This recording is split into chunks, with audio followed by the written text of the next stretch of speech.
Hi friends, అందరికీ happy Diwali. ప్రతి ఒక్కరి జీవితాల్లో వెలుగు నింపాలని కోరుకుంటూ ఈరోజు కోవిడ్లో జరిగే దీపావళి పండుగను మన తెలుగువారు అందరూ ఎంత గ్రాండ్గా చేసుకుంటారో మీ అందరికి చూపిపోతున్నాను. ఇక్కడి నుంచి మనం తెలుగువారు ఏ విధంగా చేస్తారో చూపిస్తాను.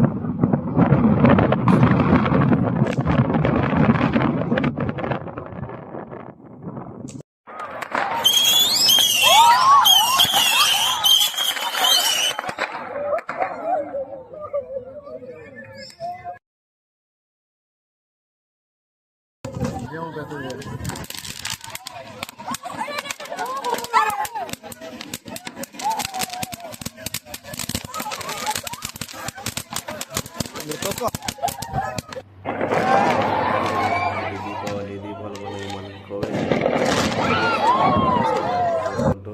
ఇలాంటి వీడియోల కోసం మరిన్ని వీడియోలు చూపిస్తానని కోరుకుంటూ మీ అందరి కోసం మన ఛానల్ సబ్స్క్రైబ్ చేసుకుని బెల్ ఐకాన్ ట్యాప్ చేయండి ఫ్రెండ్స్. మళ్ళీ బాయ్.